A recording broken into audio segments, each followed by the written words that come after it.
Hey, we got a big week up ahead. PGA Championship special feature episode tonight, talking about golf. And we brought in an expert, a special guest tonight. My name is Scott. My name is Deeb. This is the Single Barrel Sports Podcast. Welcome back to the Single Barrel Sports Podcast. Watch some college football, have a couple beers, couple bourbons. Nah, he's the GOAT. There's no debating that. Will not be nearly as good as the hype.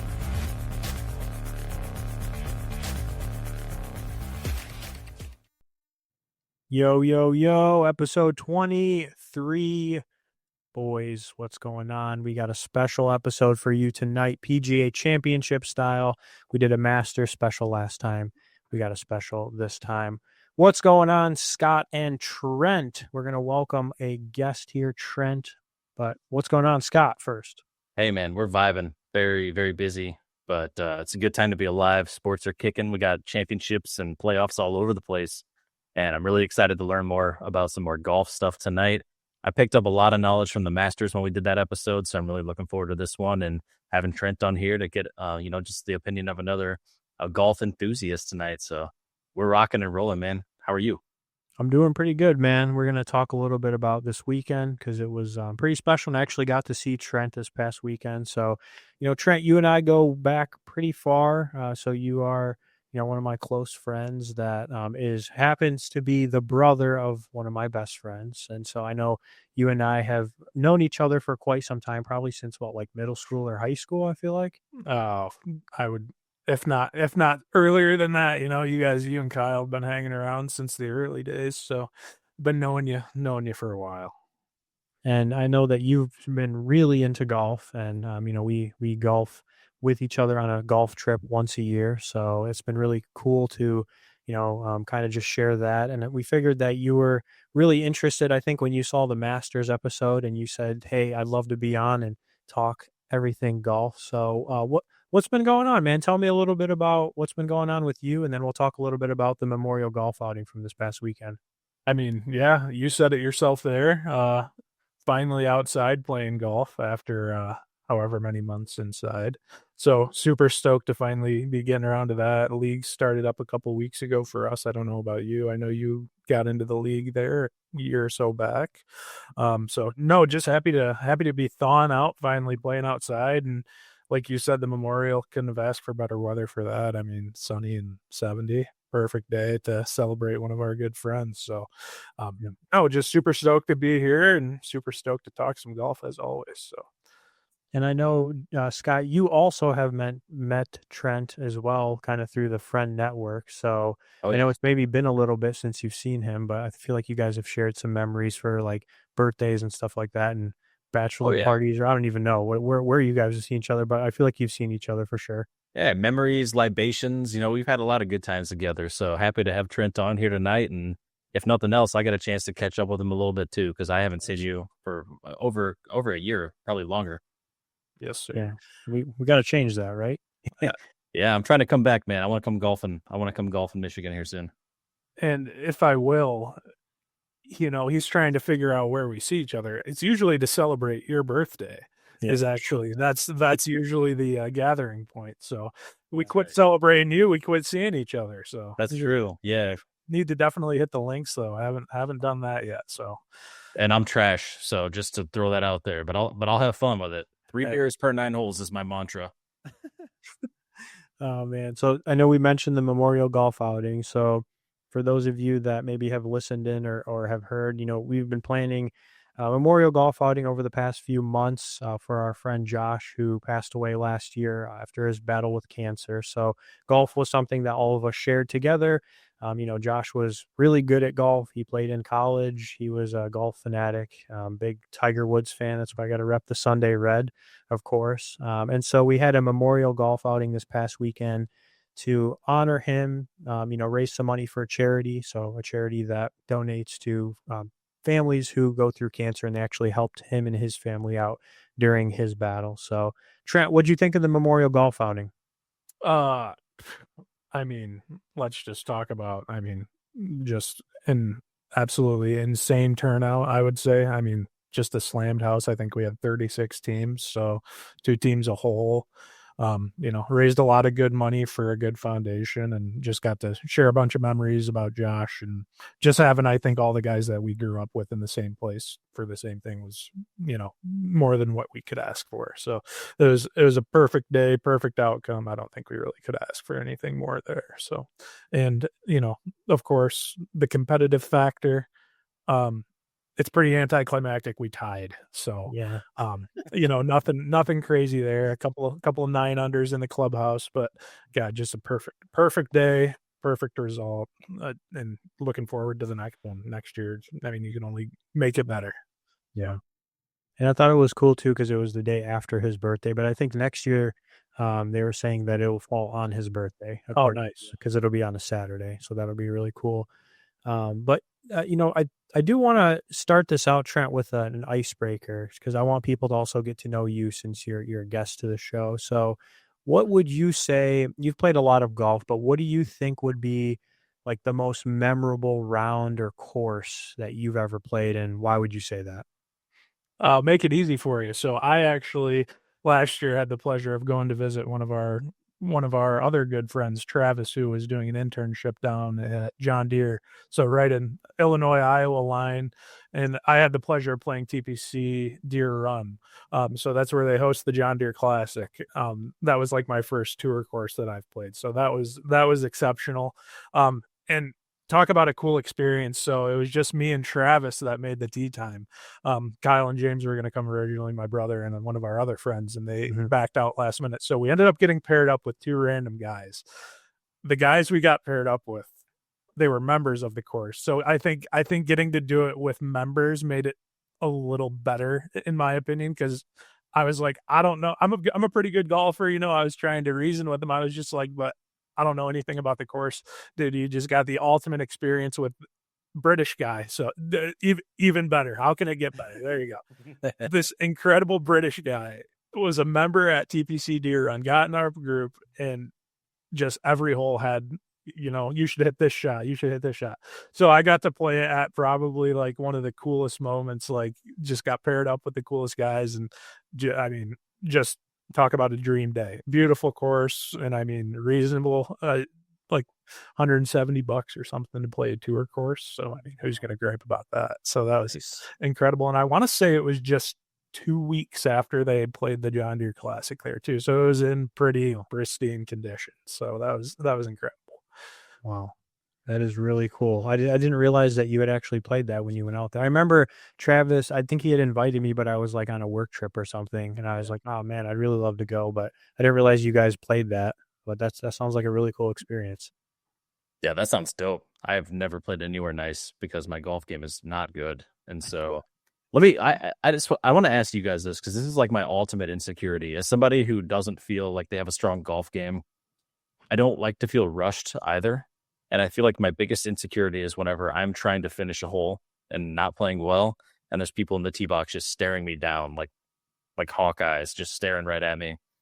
Is that like a thing that goes away with time and experience, or is there always kind of that? Is it just me, or is there like a weird pressure sometimes to like get your ass moving? And then when I have the pressure, I hit even worse, which makes me take even longer.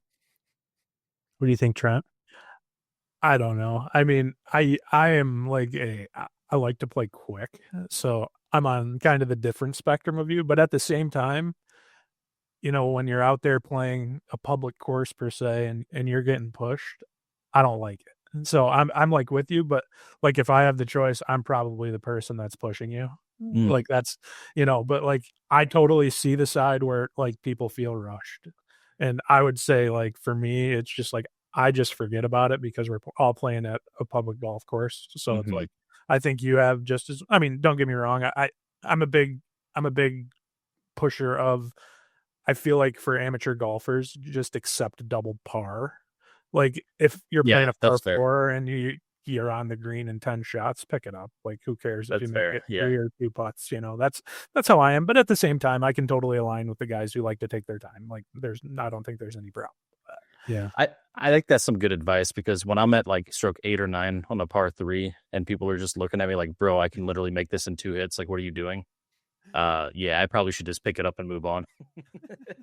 And that has happened. I'm not making a joke here. Like there are times where it is that bad. So I don't mind so much unless people start hitting into you. Like if they're hitting the balls and they're coming right near you, then I kind of get you agitated. But other than that, I don't know. I just kind of like do my thing, and I'm like, I'm playing with the pace of the people in front of me. I can't go much faster, and Yeah. I'm not going to really go super slow, but I can only go as fast as the people that are in front of me. So I think the answer is I just need to get my ass out there and play. I think all the problems will go away if I just actually get some consistency. yeah, I mean, yeah, it comes with time, man. You can get Parker out there and get him swinging, and then There you go. we'll be the next Scotty Scheffler someday. And if it doesn't work out for you, just breed the new prodigy. Get him, That's get him, true. get him the training, get him up there, work up the ladder. I like that strategy, and honestly, his mom is better at golf than I am, so he's got some genes already that he didn't get from me. All right. So before we get into the actual pod, part of the pod that we like to talk about is golf. We're just going to do a very quick promotion. I know a lot of people have either seen this or if it's your first time, super simple, just singlebarrelsports.com. That's where you're going to find all of the info for the pod. So all of our social media accounts, we post clips, YouTube, Spotify is where you're going to find us. And if you could please hit a subscribe or a follow. We're at 146 subscribers, and our goal is 200 for YouTube. So you'll help us get there and continue to grow. Anything else I missed, Scott? No, just check us out on your favorite social media. We're going to have content there, and I hope you enjoy it. If not, let us know why you don't, and we'll adapt. All right, let's get into it. You guys ready for the term of the week? Let's get it. All right. So this one is related to the, event we're talking about, which is the PGA Championship. So this is called the Green Mile. So the Green Mile. What is the Green Mile? What it is it's a nickname for holes 16, 17, and 18 at the Quail Hollow Golf Club, which is where they're going, or Quail Hollow Club, excuse me, where they're going to be playing this year's PGA Championship. It's considered three of the toughest course holes of many courses that are out there. I know, Scott, last time, we talked about Augusta, and there was kind of similar, there's these notorious holes that they always have some sort of a nickname. So it's hole 16, which is a long par four. It's a 529-yard par four, which is long as hell, if you ask me. It's got a narrow fairway and some deep bunkers. And then 17 is a long par three, 223 yards. You hit it over water.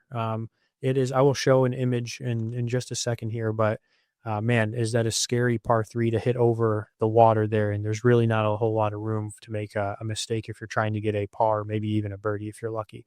And then 18, as you come back to the last part, is a brutal par four. It's 494 yards, and there's also a little creek that kind of hugs the left side. So anybody who hits it to the left can also get into some trouble. So where do you all think the Green Mile comes from? If you had to take a guess blindly, like where does the nickname come from? I think I've heard of that as like the name of a movie. That's the only thing I'm familiar with. Okay. Try any other guesses? I mean, if I recall, wasn't it something to do with Stephen King? Yeah, you guys are both onto it.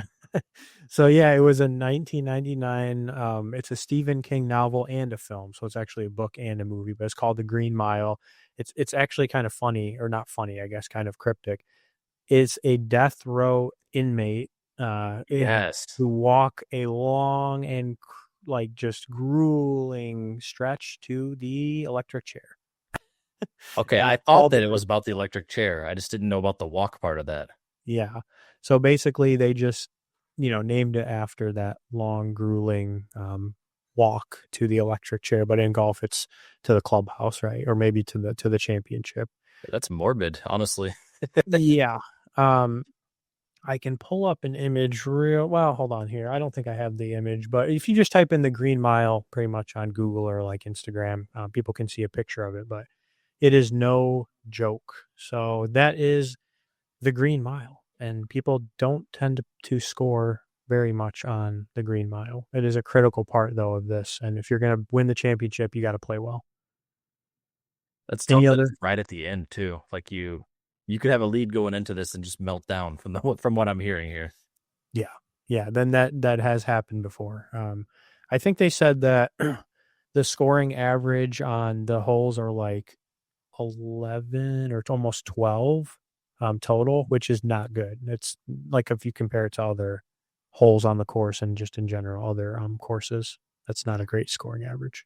And if you haven't caught on to the trend yet, Scott, courses tend to do these little 2 or 3 stretches towards the end to really test your willpower. And you had what the Arnold Palmer has the bear trap, which I think is 7, 8, 9 instead of 16, 17, 18. Yeah. But they give you those tough stretches either when you're going into the clubhouse or before you make the turn, and that can be the difference maker on the scorecard. Yeah. Yikes. Create some drama at the end. And Amen Corner is right after the turn, right? It wasn't that like 11, 12, 13? Yes. Yeah. Okay. Yeah. Yeah. They'll always get you somewhere. It's always consecutively too. Yeah. All right. So we're going to just do a little bit of PGA Championship history, and I have some trivia questions for both of you as well as those listening. So PGA Championship, it's the second oldest major. It dates back to 1916, and it was first played in New York at Siwanoy Country Club. Never heard of it, actually. I don't know if it's still around. It was originally a match play, and there was a whole lot of legends, basically like Walter Hagen, Gene Sarazen, a lot of these legends, old golfers. But if you recognize their names, they're kind of some of the older legends that have played and won at this major. It really started out actually as match play, which is kind of interesting because you don't really see that too often in modern golf, and it didn't turn into stroke play, which is kind of what you typically see most of our tournaments until like the 1960s, 1958. The interesting one about this that makes it a little bit different too, for information too, Scott, is Augusta and the Masters is always played at Augusta Country Club, but the PGA Championship actually rotates to different courses every year. So Quail Hollow is a different course than where it was played last year. And so, you can't really quote unquote get too used to the course. Like people obviously play Quail Hollow. It's part of the PGA Tour, but it's not like Augusta where they're coming back every year and they can really get to know the course, as well as maybe like an Augusta. That makes sense. Do they play, let's say Quail Hollow, for example, do they play that course every year, but it's just not always PGA? Or are there years where they just don't play it at all on the tour? And so actually, to touch on that for you real quick, so actually the tournament you saw played last week in our fantasy league, so the Truist Championship is actually the tournament that normally is held at Quail Hollow. So that's why they actually played that last tournament at a different course than they normally do, because Quail Hollow is getting played this week. Gotcha. Okay. Yeah. Yep. And the one last week was in what, like Philly or something? Philadelphia Cricket Club or something like that, I believe. Yeah. And I think that might have been like an inaugural tournament at that course. I don't think they had played there at all before. So I think that was a first time for the tour. This is a total aside, but at that tournament or at that event, were the roughs like taller at that? Like when I was watching, I was like, damn, that's some tall grass. So to give you a little something to look forward to. So, like Deeb was touching on, the PGA Championship rotating every year, playing a different course. So the U.S. Open is the same way. They don't play the same course every year. And that's like standardly what you'll see is with the U.S. Open courses is like a lot of times the biggest factor is like the rough. Like they'll have like 8-inch rough. So basically that's like, you better hit the fairway or you're done. Like, and I think from what I've heard chirpings of this year, the U.S. Open is going to have somewhere between like 6 to 8-inch rough. So yeah, I think Quail Hollow, or not Quail Hollow, Philadelphia Country Club or whatever, I think they said the biggest thing there was the rough. Like the course itself wasn't like the hardest layout or the farthest, but I think the rough was like the biggest factor because you were just buried alive if you hit it in there. So yeah. And it's funny that you brought that up, Scott. So I also have a short section that we'll do later on the what's called agronomy of the course, which is basically the different types of grass and stuff like that, like including the rough and that sort of thing. So we'll talk a little bit too about like what types of different agronomy, which is a new word that I learned probably within the last like year and a half when I started getting more into golf. Okay. So the PGA Championship has had kind of like Augusta has had some historic moments. I'm really only going to mention a couple of them, but in 2000 they played it at Valhalla, which I believe is in Louisville. It was a famous one where Tiger Woods dueled a guy named Bob May, who wasn't really like a super well-known golfer, but basically, I mean, it came down to the stretch, and this was in the year of 2000. We'll have to talk about this sometime, Scott, but 2000 is like Tiger Woods' greatest season. And so this was like the one of the iconic moments to that season where he basically they basically like went down to the stretch. I believe they went into a playoff and they had to have like a 3-hole playoff, I believe, at the end where he ended up winning. So that was one of the iconic ones. There was another moment with Tiger in 2009 where another not well-known golfer named Y.E. Yang took down Tiger and actually beat him at this course, or at the PGA Championship, not at this course exactly, but that one was kind of interesting. And then the one that I'll mention, because I don't think he's talked about enough, but John Daly, which hopefully you all are familiar with, a guy that drinks like 30 beers and smokes like 3 packs of cigarettes, apparently, when he plays golf. In 1991, he had a Cinderella win at the PGA Championship. So he was, get this, Scott, the 9th alternate. So Oh he my was like God. not even supposed to play, and he ended up playing. He'd never played the course. He drove overnight to get there to even to play because he got called up, and he won, which is kind of crazy. Wow. Yeah. Surely he was sitting at home, like throwing back some of those beers you talked about, and he got the phone call and was like, "Oh shit, I gotta go." Yeah. Yep. Crazy. He was probably Wow. more than a case deep, if I had to guess. 100%. He might have driven drunk that night. Who knows? That's Um, wild to think that he just like probably wasn't planning at all to play golf that weekend and then ended up winning. Like that's a crazy thought. yeah, that guy's a wild guy, and somehow he's super good at golf. But another random moment that I'll mention is in 2017. Quail Hollow was where Justin Thomas, that some of you will recognize the name, actually won his first major. I mean, he was only 24 years old, so Hmm. kind of an iconic course for him. And he's been playing pretty well recently, so we'll have to see if maybe this will be, his year. So Dude, now, if he could have like driven the ball at the Masters, he would have had a shot. His short game was amazing. yeah, I remember you telling me how up and down his game was. It was The entertaining that to watch. That's for damn sure. I would say Justin Thomas has made you eat your words thus far this year. He has played some of the better golf I've seen JT play in the last 5 years. Yeah, I think, is it Kyle that says, is he the one that says he won't win a major? I remember in our group text. Yes. Yeah, Yeah. we'll see. We'll have to talk about if he's in contention. I got him on my card. Hmm. Uh, so ready for the trivia questions? Yeah, hell yeah. I'm not So, going to get them right, but so I only have two, so I'll let you each answer. Maybe I'll have Trent answer first, or maybe I'll have Scott answer first. We'll see. Maybe we'll switch. But the first question is, which player holds the oldest major championship winner in history from the PGA Championship? It was played in 2021 at Kiowa. So who is the oldest basically player to win a major? ooh. Trent? Phil Mickelson.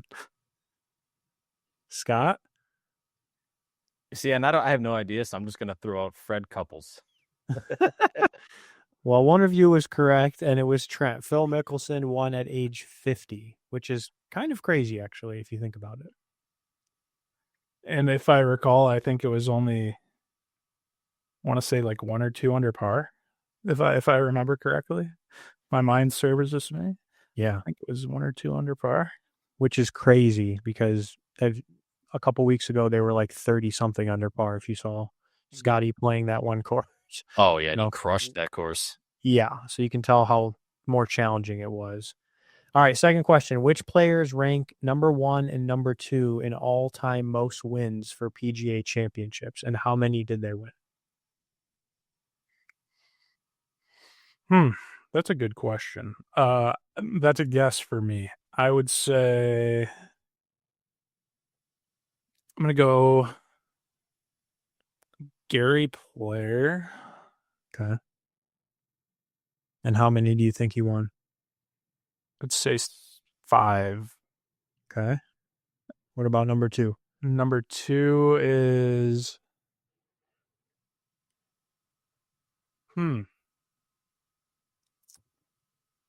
Now you're really wrenching my brain. I'm gonna throw a curveball here and say Jack Nicklaus. With 3. 3? What do you think, Scott? Um. Ooh. Um. I don't know. Tiger Woods and what was Bernard Langer or whatever? What's his name? Yeah. Yep. I know what you're talking about. How I'm gonna many do say you think they won? 5 and 4 respectively. So you These are just guys, total guesses. you guys kind of had a combo of who it is. So Jack Nicklaus is number 1 with 5, and Tiger Woods and Sam Snead. So there's 2 people. That was the name I was digging for that I couldn't find. Sam Snead. Yeah. But I would have been off on the numbers regardless. And to go back to Phil, it was -6 that he won at PGA Championship. Gotcha. Yeah, so Tiger Woods and Sam Snead were tied with 4 at second place. I don't know much about Bernard Langer, but I saw his last hole at the Masters and all the talk about him, and I was like, it could be. You never know. I have no idea if he ever even won a PGA championship, but The guy's like 75 and looks 60, so he's doing something right, whether he's won a PGA championship or not. dude, he barely missed the cut at the Masters, too. He missed that last putt I know. by like an inch. That was a heartbreak for the kid. And we discovered that he is Will Zalatoris' doppelganger if you look at him when he was younger. Like, identical. Crazy. I feel like we need to bring that one up on the screen. I have I did like a side-by-side comparison of it, but I'll have to I can show you. Hold on. How do you spell his name? I can show you real quick his when he was young. I can show you separate pictures of them. This is the picture that I use, though. Hold on, I'll show you. So it was. This one was the one that I thought he looked most like him. It's this one right here. Oh, Yeah, I could kind of see it. It's like the shape of his face. and like the blonde, flowy, like Yeah. like I can see that. But then you get over here to the next picture to the left, and you're like, man, Will Geez certainly cannot grow a mustache that good. Dude, that is some hair, man. Look at that. What a That is machine. wild. Yeah. Honestly, yeah, I bet back in the day that was pulling. Actually, it might have been this Masters picture that I used. That picture there, the Masters one does Yeah. do some justice for the comparison. Yeah. I'll send the comparison pic after in the group chat, but it's pretty scary.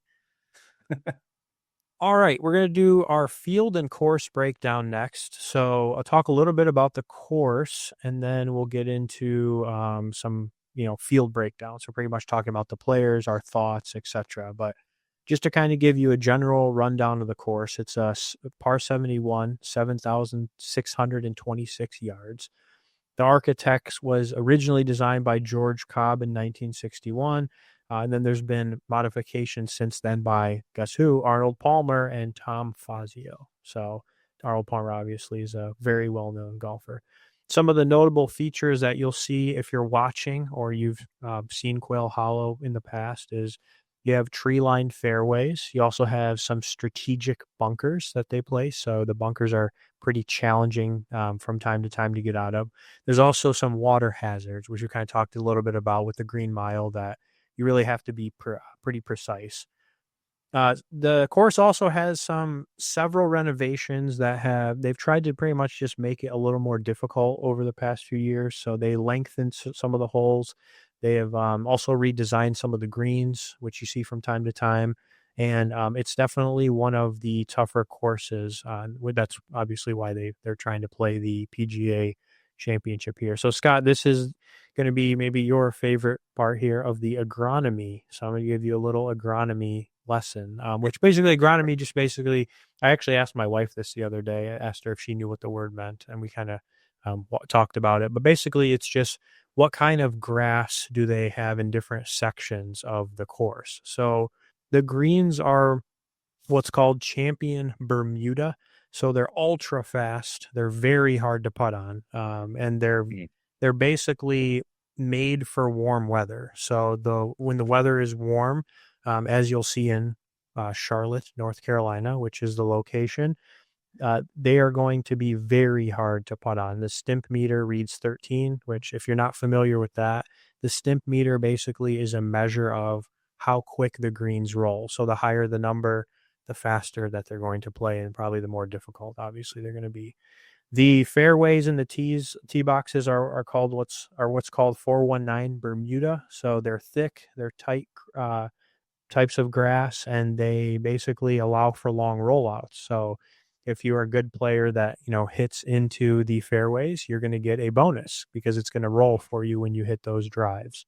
The rough, which Scott, you had brought up, is basically like around this time of the year in May, they try to overseed the rough. So they really try to include what's called ryegrass. So that's the type of grass that they put in there because it's pretty thick, as Trent and yourself were discussing, just kind of generally speaking. So if you don't hit the fairway, you're going to pay for it basically. And that's why these courses are very difficult to play. And then I do want to show you this real quick image, which this guy's one of my favorite people on X that I follow.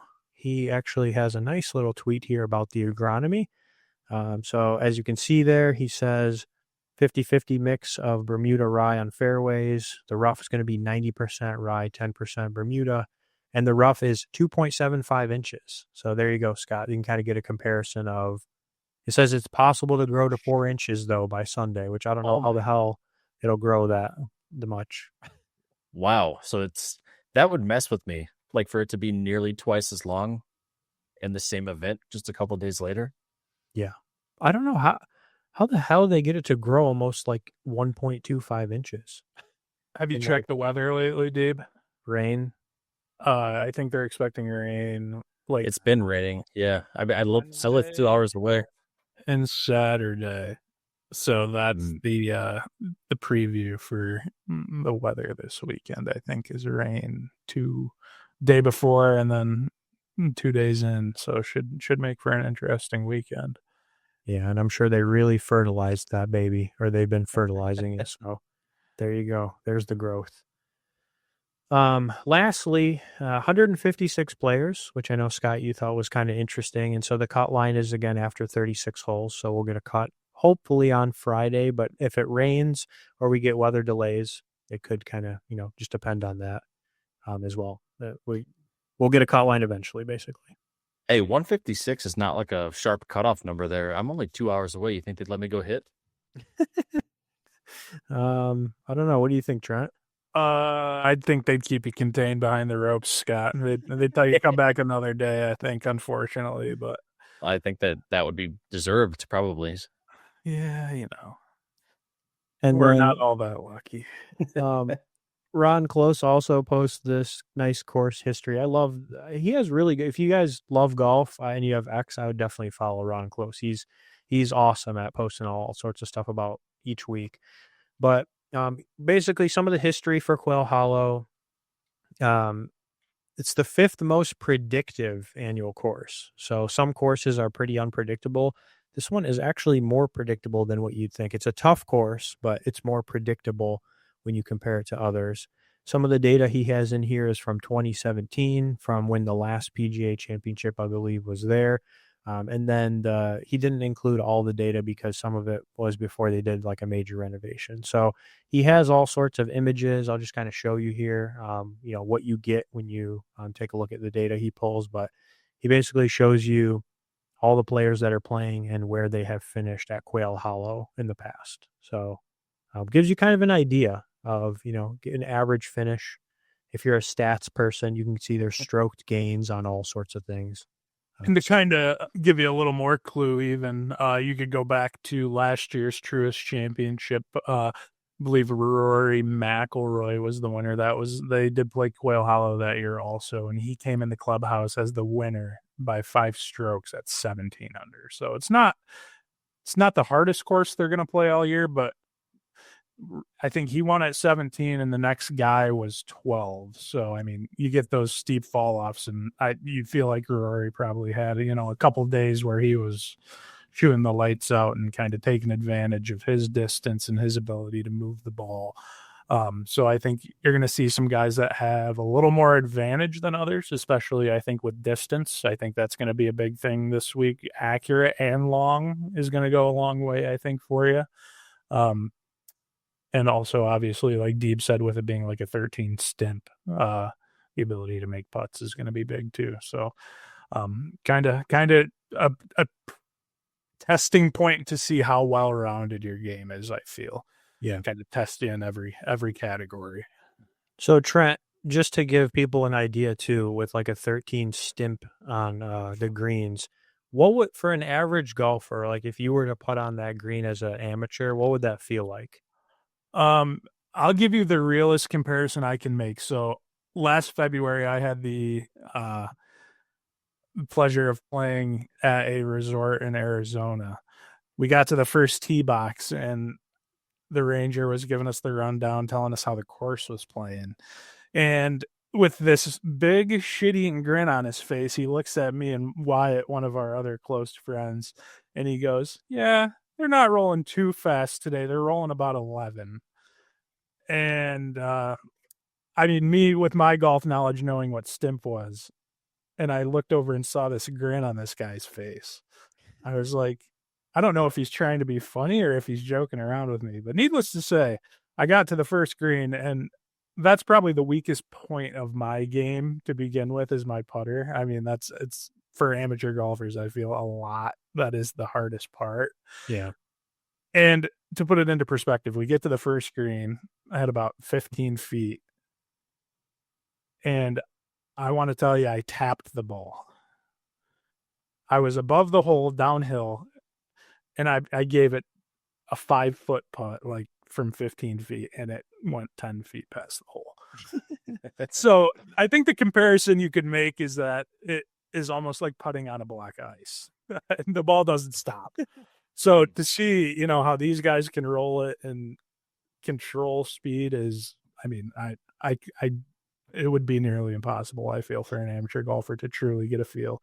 But at the same time, I feel like the speed does have its upside, right? Like, we play in an area in Michigan that we have a lot of flat greens. We have a lot of slow greens. So I feel like for me, it was more so getting used to it.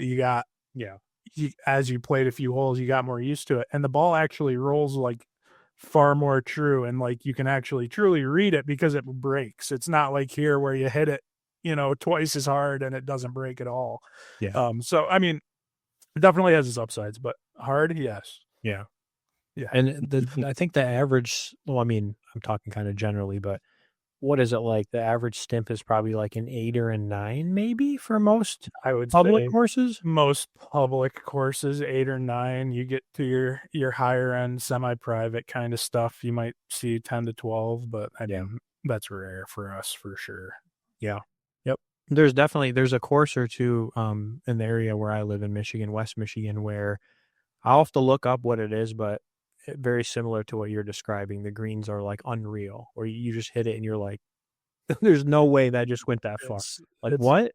Talk about an eye-opening experience. You don't believe it until you see it firsthand. It's something. Yeah. It's kind of like, Scott, when you're playing hockey and you hit it on the ice, as trying to explain. It's just keep going. Yeah. All right.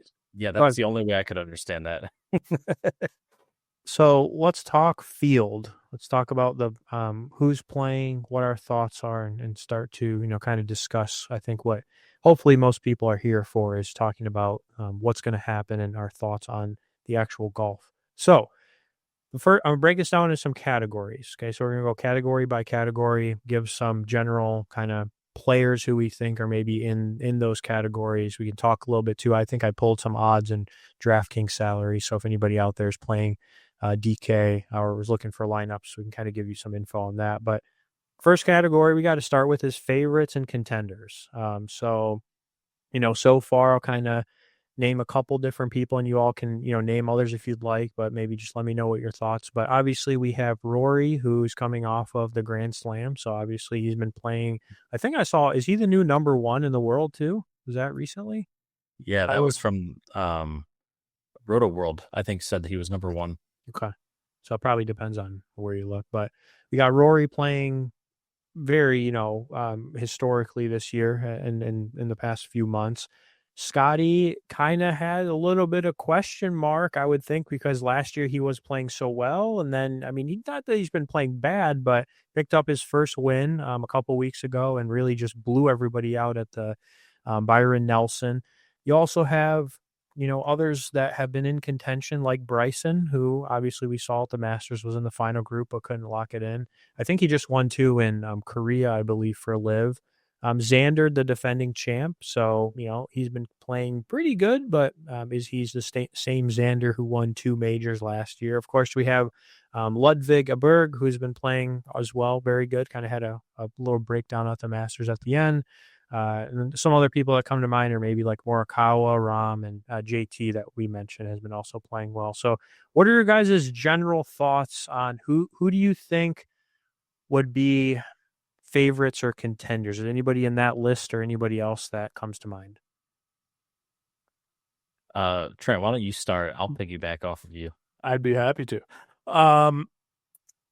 As much as I like Rory, I think Rory is obviously, I'm never going to tell you Rory's not a contender, especially this year. I think he's been playing some of his best golf that he has in the last few years, at least.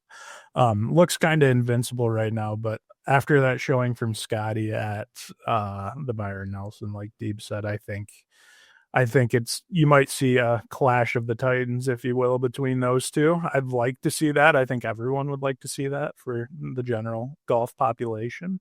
I think that would be good for the sport. But like Deeb said, I mean, you got all those other guys in there too that have been playing some really good golf. Justin Thomas, that's a guy I definitely have up there on my list.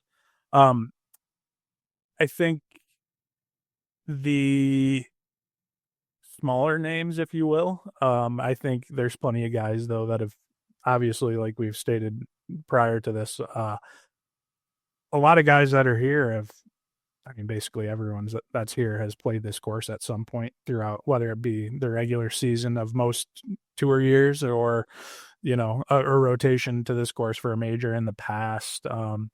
I have a guy that's up there on my list that's, I think, picked up his first win on tour this year. That's been playing some really good golf is Minwoo Lee, guy that's really long off the tee, has a very tidy short game. The approach, again, is where he usually gets into trouble, so it'd be interesting to see where he falls there. But that's a guy I have up there on my list. I'm a big Colin Morikawa fan too, so I have to come clean with that. He's always up there, especially with, I think, the PGA Championship being his only major that he's won. I think he's got 2 PGA championships, but yeah. Always like Colin. Lacks a little distance, which tends to hurt him most times, but just an absolute classman of an iron striker and relatively decent putter. So it's, like I said prior to this, just a matter of who's going to put it all together for 4 rounds. Yeah, and you picked him to win the Masters, right? I did. Yeah. And kind of let me down, unfortunately. But he looked pretty good through 2 days, though. He did pretty hot. Yeah, and that's been the Colin struggle, is doing it for 4 days, not just 2 or 3. So, certainly plenty of big names to watch out for. I gave you my 2 that I think are going to be duking it out, though, at the end. Scotty and Rory, I think, is really what we'll see hopefully come Sunday. So, I think that would be a lot of fun, and that certainly would be kind of a fan favorite experience. I think, certainly it sounds like some of these holes, at least in the Green Mile, distance matters, and I think Rory does distance really well, which can be good. But it also sounds like there might be some frustrating holes, which I know sometimes, I think he gets in his head sometimes whenever things go poorly. However, I'm wondering if like new age Rory, now that he's got the Grand Slam, will just say like, I don't give a damn and just go for it. And it seems like, we talked with a former guest on the show, Andrew, about that. Like when he gets out of his own way, he dominates in golf. So I'm a Rory fan. I would love to see it. But honestly, Trent, you kind of hit on something I was thinking. I feel like Colin Morikawa could be in the running this weekend. And I also feel like Justin Thomas could be. I don't like Ludwig Oberg this week. And maybe this is just my cynicism because I've kind of been on the Oberg train many times. But what I saw at the Masters, whenever things got tough, is his putting wasn't super clean. His putting was kind of his downfall. He might have won the event if it was cleaner in the first few days. And if you're telling me that the greens are going to be tougher here, who knows? I mean, maybe it could be better for him, or maybe it could be worse. But Yeah, that's just my brief observational experience with Oberg. I'm not trying to say that he's a bad putter because I don't have enough historical data for that. But at the Masters, I felt like that was the reason he didn't win it. So take that for how you will. yeah. And it's tough because I mean I know Xander is the defending champ, but I mean he plays Quail Hollow pretty good. Like I think he plays second the past 2 years from what I saw. Some of those charts that we were looking at. So I mean he won last year, but man, he could definitely be. I could see him being in the top 5, just basically because he has some really good course history. I know it's super hard to repeat, so I don't think that I would pick him as a winner for this one, just because it's so hard, so much pressure. Same thing like, with Scotty in the Masters, it's so hard to win that. It just doesn't happen very often where you repeat. One that I thought was interesting was, and I don't know, I mean, I might get, who knows? Get flamed. Yeah. I might get cooked, but maybe not. Corey Connors. Wow. I mean, at the Masters, he was in contention. Like he wasn't out of the picture necessarily. And the man has been playing really well. It's just like, can he finish? Can he actually win a major? That's the big question mark. And I know he's not talked about as much as a contender. Like if you look on a bunch of lists, they're not going to say Corey Connors, but man, he played well. He's been playing really well, and he played well at the Masters. So I do think you'll see his name maybe in the top 10. I don't know if he'll win, but it would be really cool to see him win one. Yeah, I think I'm glad you brought up Schauffele because I mean, kind of shame on me for kind of just throwing him to the curb because he's had what you would call a down season maybe with the injury and everything. I'm just not confident he's 100% yet, I think is kind of where I'm at. I think Xander Schauffele is still a top 10 golfer in the world, even as is. Yeah. I just don't know about that full recovery as far as like health, being able to, do that at the highest level for 4 days. I certainly think that's a guy you could see up there though. I mean, he plays every major tough. I mean, even I think with, like I said, the injury, I want to say he got a top 20 at the Masters still. Yeah. And yeah, Oberg, I think I'm glad you touched on him. You hit the nail on the head, Scott. I don't think he could have been any more clear as far as that. He's currently, to go a little deeper into the Oberg struggles on the green this year. He's ranked 153rd in overall like strokes gained on the green. So he's losing strokes every time he plays on the green specifically. So that's kind of a cool stat we can throw out there and just kind of see. Obviously, that seems to be his Achilles heel because he's gaining strokes everywhere else except on the green. So yeah, that's definitely something that's, I think, pushing him a little further away from me this week specifically. But if he can brush up on, I mean, I don't know if he's played the last few weeks, so I think he's had a few weeks to kind of tighten that up. And if it is tight, I think you could see him in contention easily, but it's definitely all going to fall on that one factor, I think. Well, I can tell you that he played in the Truest, and he didn't play well because he was on my fantasy lineup. And I'll tell you, because he started out okay. Let me see if I can pull up his stats really quickly here.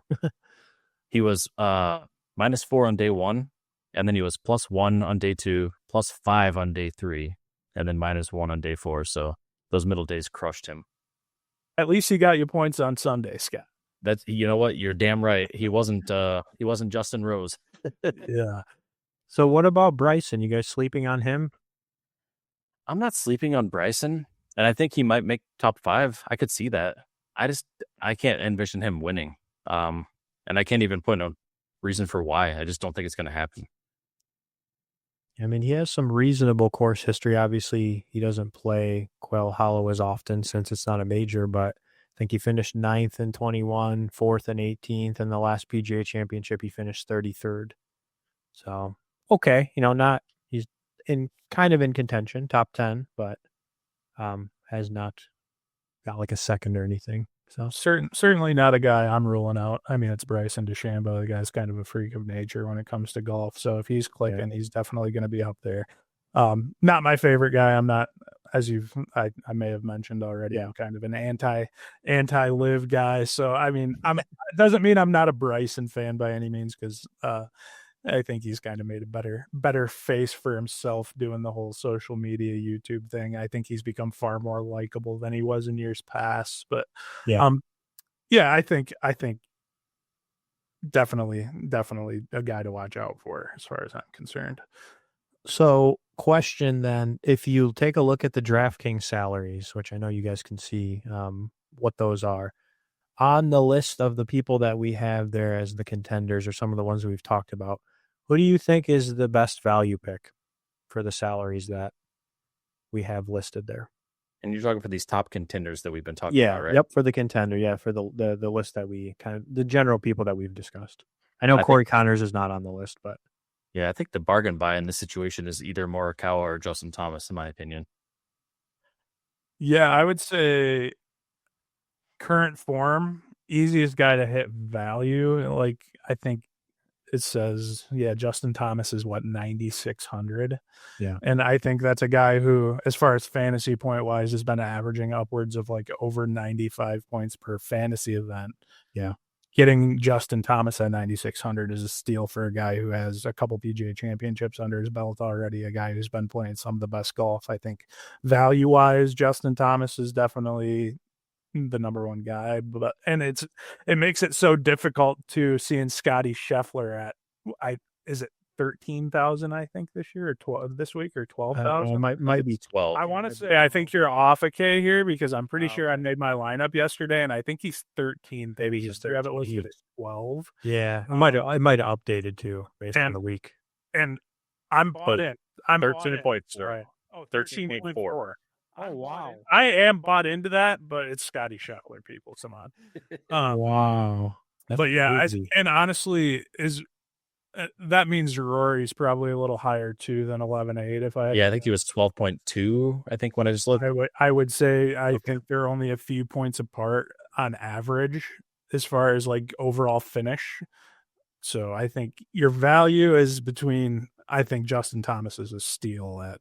I think he might be 10,000 adjusted on this chart, but 10,000 or 12 something for Rory. I think those might be your two best value. I mean, the guys to hit value. It's just so hard to justify that 13.4. I mean, it's damn near impossible to hit that as far as value goes. For sure. Okay. What are we going to move into next, Scott? Are we still talking the field, or are we moving forward into the? We'll keep doing some of these other parts for the field, which I think we had. Yeah, I think we're talking about just making the cut then. If we're not talking about outright winners, right? Yeah, making the cut. Hey, which last time we talked about my bet on Max Homa on DraftKings, and hey, he did pretty decent at the Masters. Surprisingly. I would say he's tidied up pretty good here over the last few weeks. He's kind of looked like a little bit different of a guy. I mean, I think he had a bad finish mixed in between last week and the Masters, but overall, Max Homa's coming around. I'm a Max Homa guy, so I'm not gonna sit here and bash the guy, but he did look abysmal to start the season. I hope he's starting to come around. It's a guy we're gonna need come September for the Ryder Cup. So, definitely need to see some guys turning around their games to fill those last few spots on that team. Deeb, I'm just going to go out. I'm going to throw it out here. This is just an off script. I don't know what questions you might want to ask, but Shane Lowry, that's my guy for this. Easy bet, I think. And honestly, I would even almost be like ballsy enough to say Shane Lowry is going to finish top 10. Oh, Shane Lowry.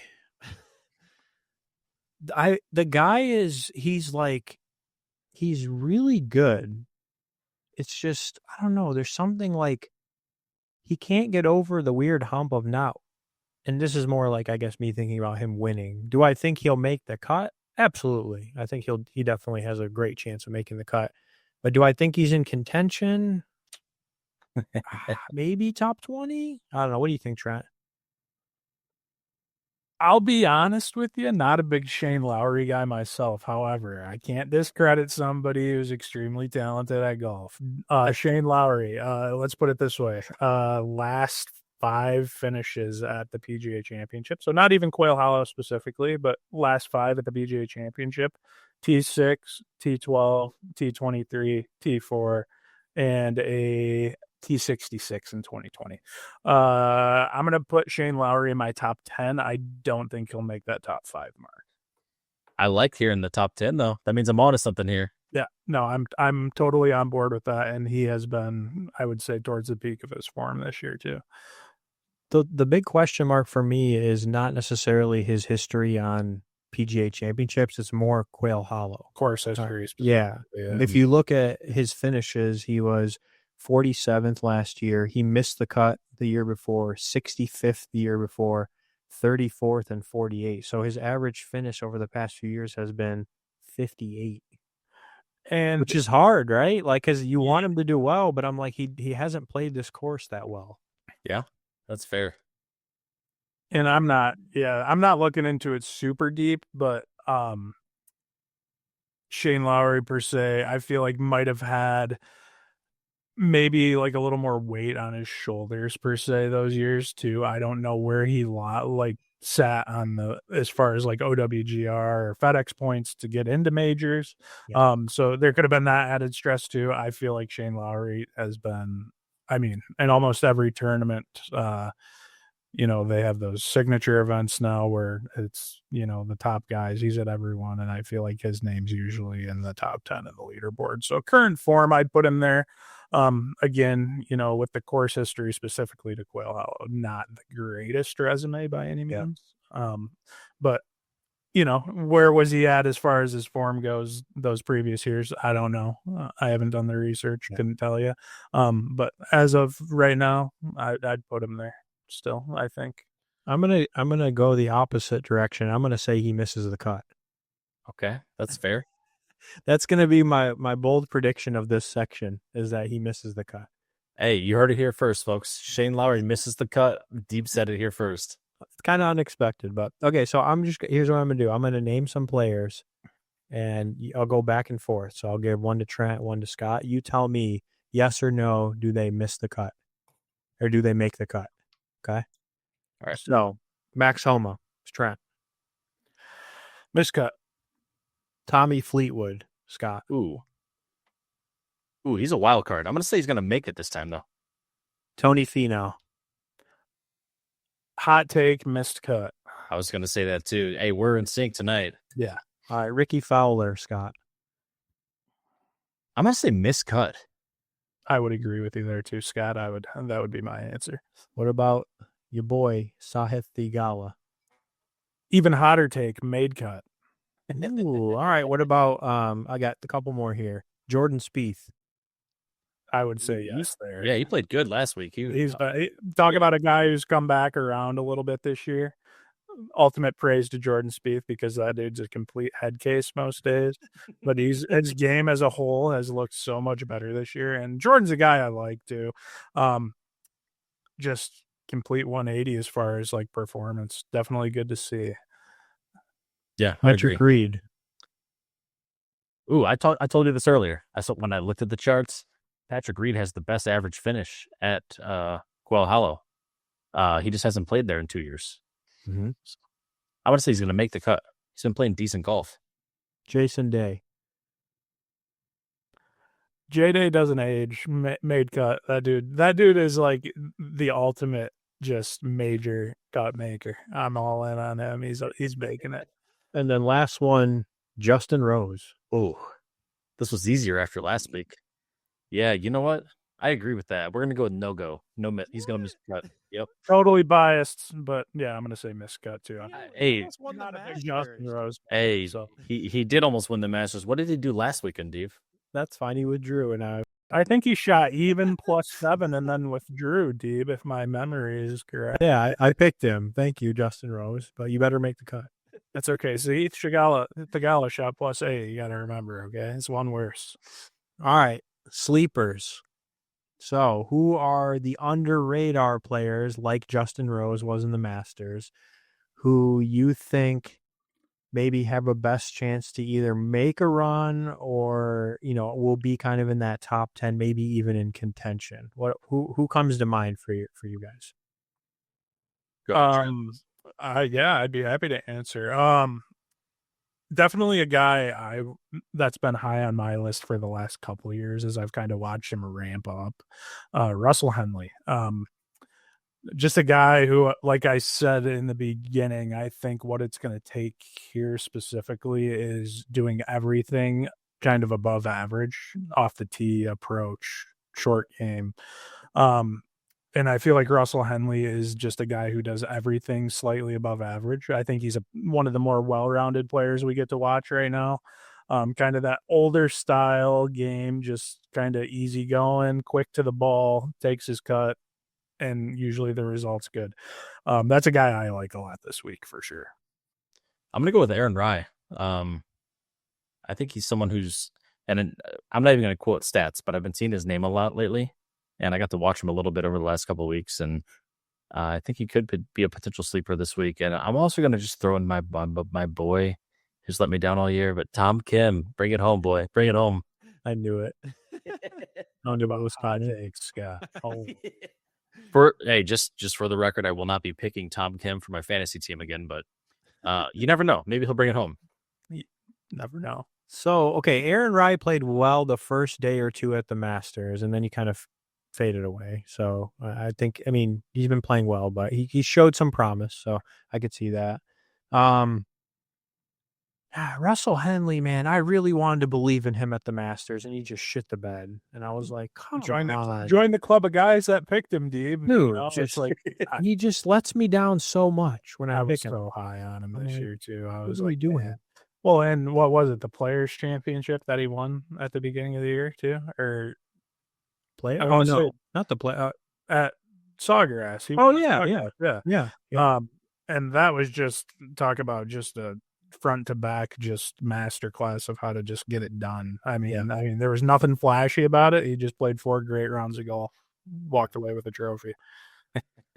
Oh, who do I want to say is a sleeper? I'm trying to dig deep here. Okay, so somebody that is it's kind of surprising is Denny McCarthy. I would definitely call him a sleeper because I looked at his course history, and I think he got second at Quail Hollow. Let me see. 6th and 8th the past 2 years. The 3 years before that, he missed the cut. So he's been playing well the past 2 years. So we'll see if that translates. But I think the one no one's talking about and is probably not on anyone's radar, if I have to be honest, is any guesses? No. You're probably talking about somebody who plays for that trader league. No, definitely Burger? not. Nope. This is who it is. It's Wyndham Clark.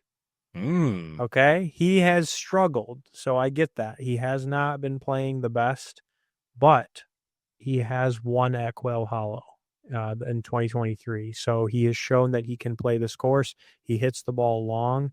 If that guy can just put together any sort of mental game, which I know he uses a sports psychologist because of Full Swing, but if that guy can put together 4 rounds of golf, he can be in contention out of nowhere. I believe he's kind of the random, like Justin Rose like player. Definitely, like you said, definitely a guy I think that a lot of people are down on this year. Especially coming off, what was it, a hot 2023 when he had that great season, won the U.S. Open. Yep. Yeah. But I think I'll stick to the like I said. I'll go against you on this one and say like I said. I think it's going to take 4 good rounds of doing everything well, and I don't think he's got it in the tank this year. I don't. But definitely a guy I can see people being on board with. I mean, like you said, extremely long off the tee. Had a good year putting in 2023, which secured him a couple of those wins that he got. Yeah. But I guess only time will tell. All right. So if you had to pick one player out of everybody that's in the field, who is your best value pick? And I'm not talking like contention. I'm talking you're putting together a DK lineup and you're trying to find somebody who's, has a really good value for the price. Who would you pick for that? So I will go straight to my lineup that I picked this week, and it's not a guy that I generally like to pick, not a guy I'm super high on by any means. But just given the overall performance over the last couple, not even years, but I would say over the last calendar year, Sam Burns, I think, is coming in at about 7,400 this week. Another guy extremely long off the tee and most times above average with the putter. So I think that helps a lot. It's just for him, it's going to be cleaning up that approach game, I think, is the biggest thing. And I mean, we've all seen Sam Burns plays. Definitely when he's clicking can be a top 20 player in the country here in the world, so it's like, it's going to take the whole Shibuya clicking to definitely sneak in there. But as far as value, 7,400, I think, is a steal for Sam Burns this week. Scott, do you have anyone? Yeah, I mean, I would love to name a few, but I mean, if I had to narrow it down, I think one that Trent said tonight, Jason Day, I think is a really good one for value. Yeah. And then I'm gonna ride with what I said with Aaron Rye. I'm gonna stick to my guns with that one. Mine is going to be, I had 2 players in mind, but I just saw somebody lower.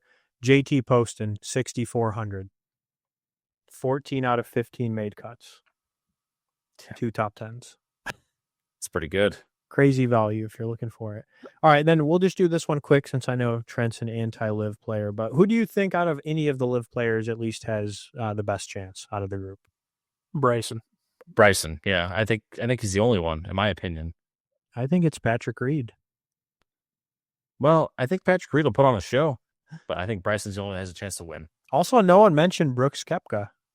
That guy's done. You see what he did at the Really? You're gonna forget about him next year. Don't worry about it. We'll see. Maybe he's asleep. That guy's drive when it comes to major championships. He's never gonna disappear. Yeah. Trent, just so you know, if he does win, that clip right there that we just made is going to be going on socials. I know, man. All right, so we are to the halftime pour, which means it's time to sip on something that we've already hopefully been sipping on. But let's have our guest go first. So Trent, tell us what you're sipping on and why you picked it. I'm actually keeping it clean tonight. Vitamin water zero. Nice. Pink lemonade or strawberry lemonade. Hell, hey, nothing wrong with that. Got up 50. And Scott, what you sipping on? I actually went back to the roots tonight. I got a bottle of Makers. It's the cast strength because you know how it is. We like the high proofs. This one's a 112.2, so it's pretty hot. Yeah. But I have not bought a single bottle of Makers for like 4 years, maybe.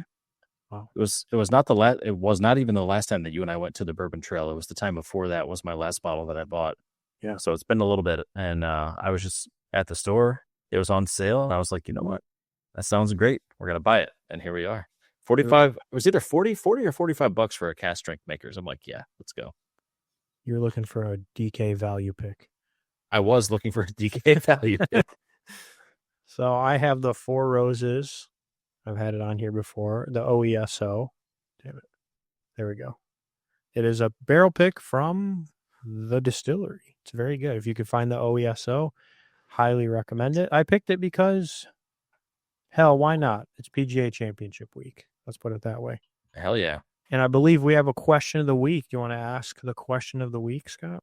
I shall. Yep. So, if your golf game was described by one PGA Tour player, who would it be and why? Trent, what do you got? Who does my swing who's it reminiscent of? Well, that's a great question. I feel like I have a pretty relaxed swing. I don't swing very hard. I don't know. I feel like this would be a better question to ask somebody who's watched me make a golf swing. I would say, as far as like form, kind of similar to like a John Daly take back, but as far as like tempo and like power, I don't swing. I'm like very smooth. I would say like some magical hybrid of like Fred Couples and John Daly. Hell yeah. Some legends of the game. Akshay Bhatia, because you just never know what's going to happen. Oh, he was one I had on my value list too, by the way. Definitely another guy to watch out for. I like him. Good young guy. Good to see some. I feel like it's been a while since we've had like a good batch of like younger guys coming up through as far as like United States representatives. So yeah, that's definitely a guy. I love you bringing up Deeb. That's a good pick to have on that value list. And a lefty, and he's super lengthy. And lefties are obviously the most fun to watch play golf too. I'm a righty. It's kind of boring. Everyone's right-handed, and then you get a good lefty. You're like, my God, well, which one of us is hitting from the wrong side of the ball? So I this one's actually, I think, fairly easy for me. The best I can say based on what I've been told from others is John Rahm, because I have a very short backswing. Like, I'm not very flexible, so I can't get my arms very like high in my backswing, and he kind of has like a really short backswing. So I think just how it looks, maybe that's probably the most. I mean, obviously I don't play like him, but you know, You do have a unique looking swing. I would agree with the backswing comments you made.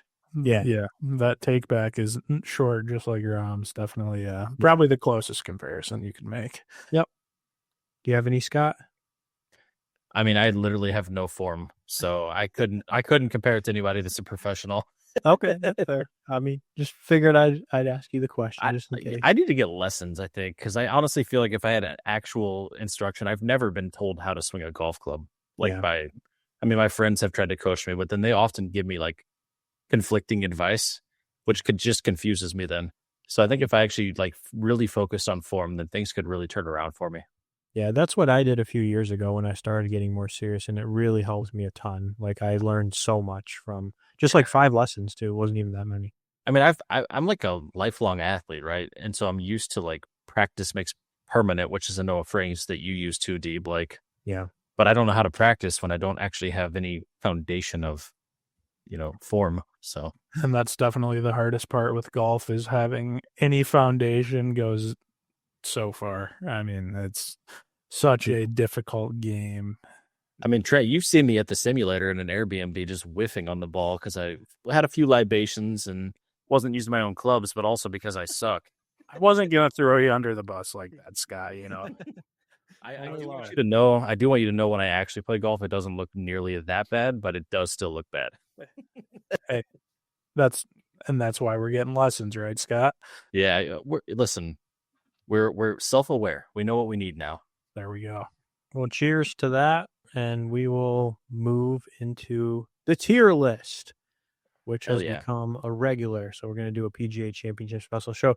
This tier list is meant to be who we believe basically has the best chance to win the PGA Championship. So, Scott, I think I'm going to pass it over to you to lead the tier list, but I can put it up on the screen for us. Yeah, I'm happy to facilitate here. I'm going to just kind of go back and forth between the two of you to place these golfers. You guys are going to have more knowledge than I will. And especially since these are kind of randomly selected golfers, it's not like the all of the household names that I would be familiar with here. And so, correct me if I'm wrong, I think the first one we have here is Justin Thomas. And before we start placing these, I will say we want these, we want at least one in every row. It'd be great to have at least 2 in every row. So to kind of keep that in mind with your rankings. Yeah. But we can also move things around as we do this. Where you put them doesn't have to stay if you change your mind. But once we're done, we're done. And so, as you can see, we've got the horse at the top. That's who we think is going to take it away. We've got A, B, C, and F. And so first golfer here is Justin Thomas. And I'm going to ask Trent, where do you think Justin JT should go? I'm going to throw JT in the A category this week. I think he's towards the top, but not quite in that worst category. Where do you want him to? Because we can put him. Let's say like 2A. I think like 2A is probably the spot. First one or second one? Second. Right Cool. there? Yeah. All right. Yeah, I think that's good. Okay. Hey, funny that this comes up because we just talked about this, and I think Deeb, you're the believer of the three of us. But Brooks Koepka, where's Brooks gonna go? Well, just based on how he's been playing, I have to put him in a C. I don't. Listen. He can always be the sleeper and be in contention, but I feel like he's been playing like shit. So Yeah. I got to put him in C for now. And keep in mind, like the people that are on the list here, right? Because like you don't get to choose from the cream of the crop. But yeah, this will be a fun one here. Trent, Justin Rose after last week. I'll try to be as unbiased as possible. I'm going to put right above Brooks in the B category, just solely based off his performances at the big events. Guy that has had a ton of experience playing every major. So I think that'll go a long way for him, but I think that's a fitting spot for Justin Rose in current form. Yeah, I think that's fair.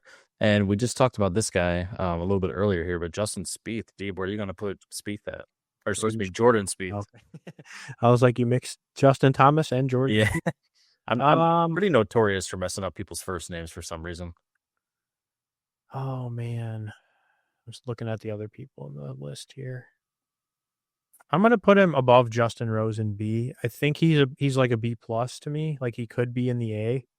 Possibly I don't know, man. Something I have a hard time picking him because then if I pick him, he does shit. That is how it goes, right? Would you put him there? Or would you put him higher? Yeah, I think I would almost go as far as to say Jordan Spieth in current form almost belongs in that A spot right behind Justin Thomas, honestly. Okay. I can move him there because I said B plus, so he's kind of like I would say the lower end of the A tier, I think, is a good place for Jordan. I don't know why his picture won't copy. Did you I was gonna say, did you forget how to do this? No, it's literally keep trying it. It won't work. You want me to try it? There we go. I got All it. right. I don't know. It's being weird. You need me to hold your hand. All right. Next on our list, I believe this is Brian Harmon. Is that correct? Yeah, it's a really old picture of him. And I think this is Trent. I think you're up. This is a tough one. This is a very tough one. Harmon's been a critic in our group text, I know. I mean, a guy who's got to win this year. I mean, how do you disrespect that? He's winning with the best. Decisions. How about I'd say B plus, right in front of Justin Rose. Another guy with a ton of major experience, so I think that'll help him this week. But I hate how the guy plays. I'm not gonna lie, because he looks at back and forth from the ball to the hole 100 times. But I can respect the decision to put him there. It's just like walking out onto the course on a Saturday in Michigan. You get stuck behind 4 guys that are over the age of 65, and they take their sweet time. That's got to be what it feels like to play behind Brian Harmon. Hey, or you get stuck behind me. Deeb, I think this is who we were just talking about with you, comparing your form, right? John Rahm, isn't that who we were talking about? Yeah. Where are you going to put him at? I mean, he has so much potential, but I have to put him in the C. He's been playing like shit. I don't know. He's just he should be in contention based on how he used to play, but I don't know if it's just going to live or honestly, I don't know what it is, but based on how he's been playing, I got to give him some disrespect. And I don't know, my copy and paste is broken apparently. Yeah, you're struggling over there with the Excel suite, huh? The copy thing was not. I don't know. It keeps pasting blanks for some reason, but we'll get him there. You can go to the next one. I'll eventually get him in there. All right. The next one here, I believe, Wyndham Clark, who we also talked about tonight. Trent, where do you got Wyndham? A guy we have already touched on too. And Deeb's made it just harder putting John Rahm in front of Brooks Koepka. Wyndham Clark, unfortunately, has to go on the back end of C for me. Just not really getting it done in my eyes this year. Here, the third. Yep. Wow, disrespect. A guy that I said could be the sleeper. What do they say, Dave? The proof is in the pudding. Yeah, Okay. that's fair. I've got to say, and it's not too late to move anybody, but I'm really curious who you guys are going to put in F at this point. Oh, there's a guy that's been calling my name since he pulled the picture, but I know exactly who I think you do. if I could copy and paste anything, I don't know my keyboard. Well, while you work on that, Trent, where are you putting Colin at? Morikawa, where's he going? He's going to be at the top of my A tier, right in front of Justin Thomas. Okay. I might try and see if I can help you out here a little bit. Yeah, I don't know. Let me see if I just do like the. Okay, I just apparently have to do that.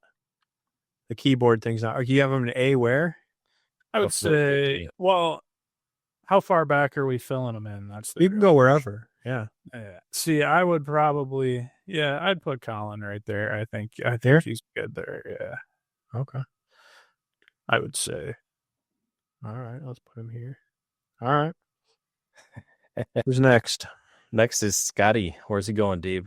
Oh, he's got to be in the horse I think tier. we all know where it's. Yeah, I mean, Question is, I think he's got to be number one since Rory's not on here. I was gonna say this would get really interesting if. Nah, we'll leave it how it is. This is random, but I would be super curious where you guys. I'll just ask the question: would you put Rory above or behind Scotty and S?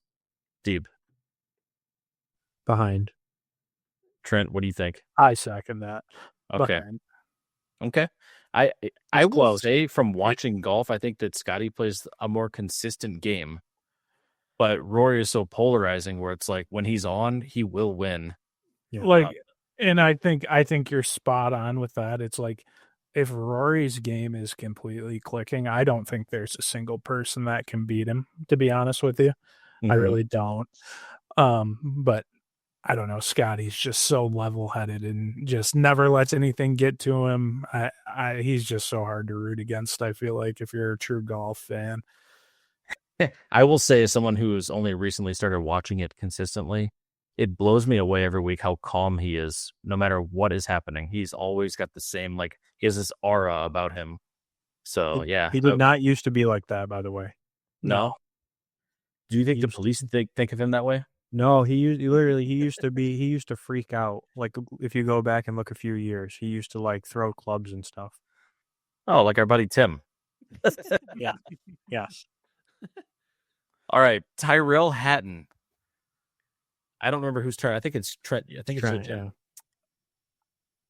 I'd have to put Tyrrell Hatton right in behind Jordan Spieth. I think he's another great talking point. I think we've touched on it a couple times already tonight. Everything's good. Off the tee ball is good. Approach game is damn near elite. One of the best ball strikers in the game. And I mean, when he was playing competitive golf, if you will, one of the best putters on tour. So that's something that's never left Tyrrell Hatton. And unfortunately, I have to come clean. That's actually a guy I do like, even though he is a traitor. Tyrrell Hatton, yeah, definitely. That's another name we really didn't touch on at all. Yeah. And I'll give credit where it's due. That's a guy to watch out for this weekend. I was gonna say I just pulled up the Quail Hollow history. And in 2023, he got third at Quail Hollow. Yeah, not a PGA championship, but just in general, the guy's pretty dangerous.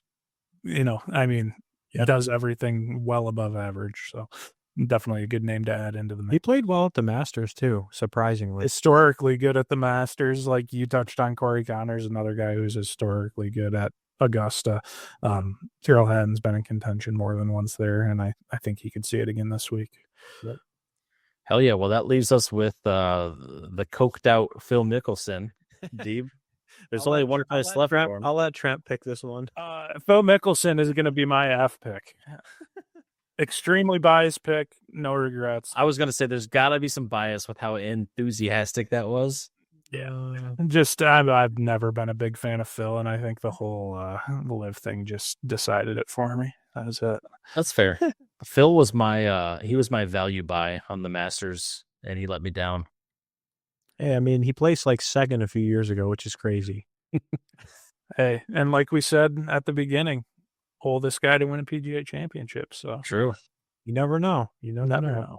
That is the tier list. What do you think? I think that's pretty fair, to be honest. Pretty good. And Yeah, I don't have any major complaints about this. if I will, I think I was super fair with Justin Rose. That might even be a little too high for him, but Watch him just win. That'd be crazy. sure I would. feel like Wyndham and Brooks really got shit on, but maybe they deserve it. I guess we'll see what happens. Yeah. Well, we'll put it out there for the internet to react, and then Trent, we'll see how we did.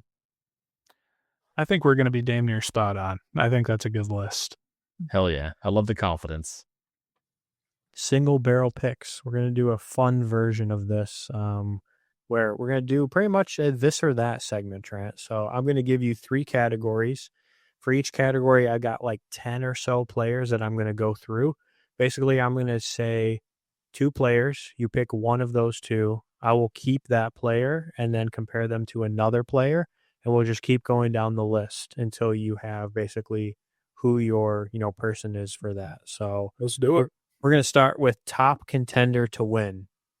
So I might reverse some of the order here that I have just to make this more interesting. All right.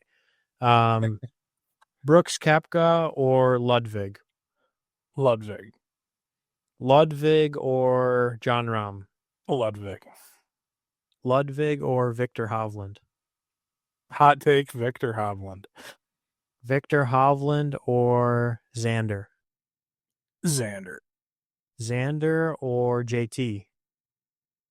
Xander. Xander or Morikawa? It pains me to say this, but Xander. Xander or Bryson? Bryson. Bryson or Rory?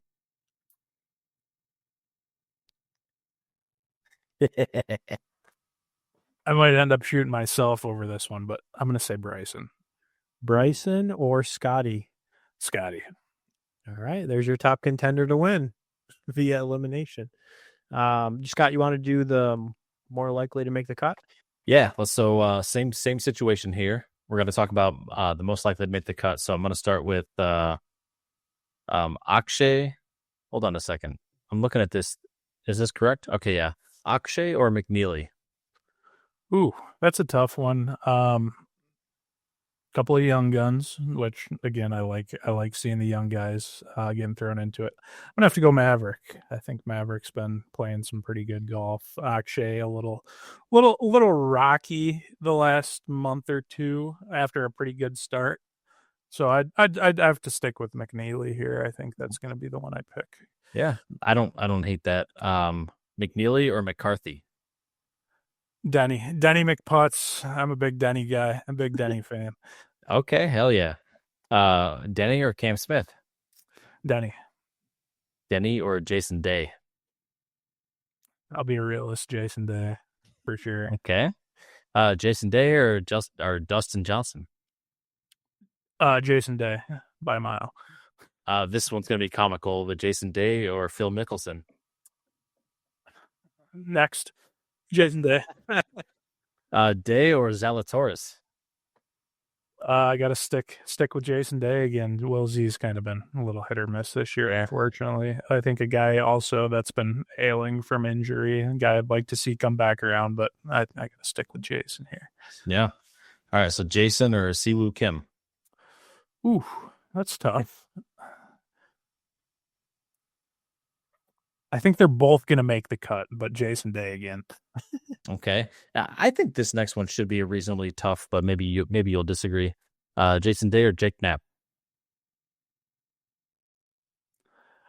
Solely because Jake Knapp has yet to play 4 complete rounds. Jason Day. Okay. There we have it. And last one, top sleeper.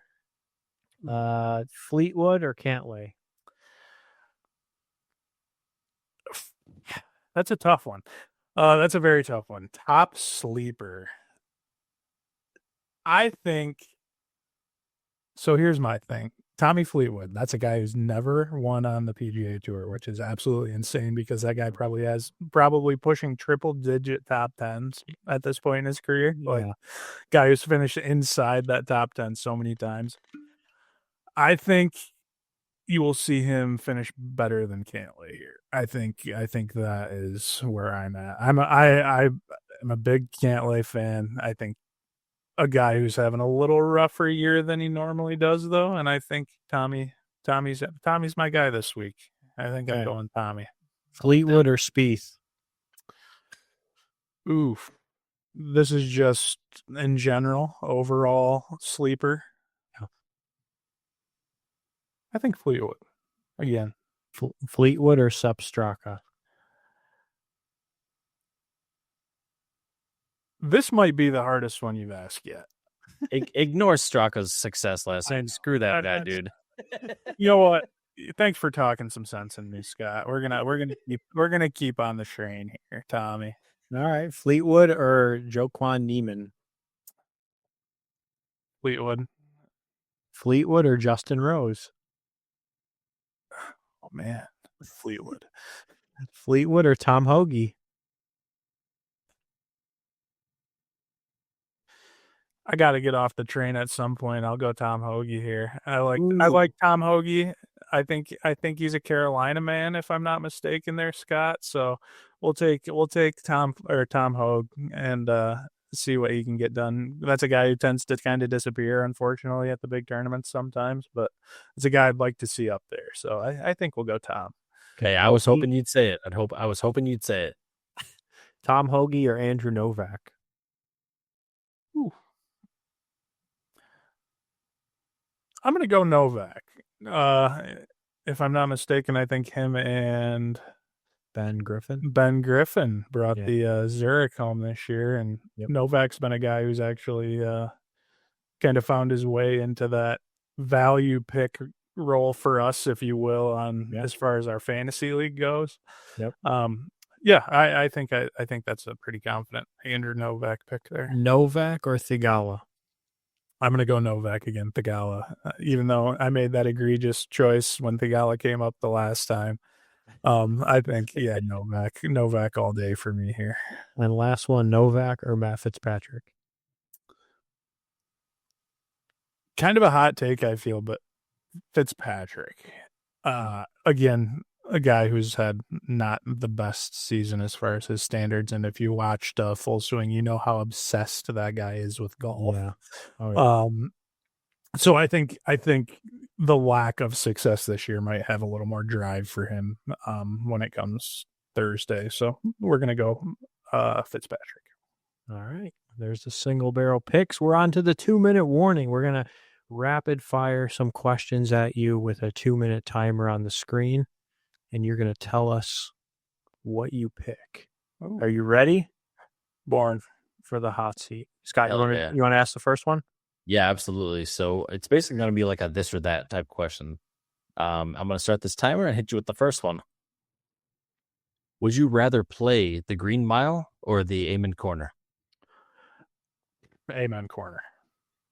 Yeah, a lot of history there, huh? A lot of history. Tiger in his prime or Rory right now? Tiger all day. Golf has never been the same since Tiger.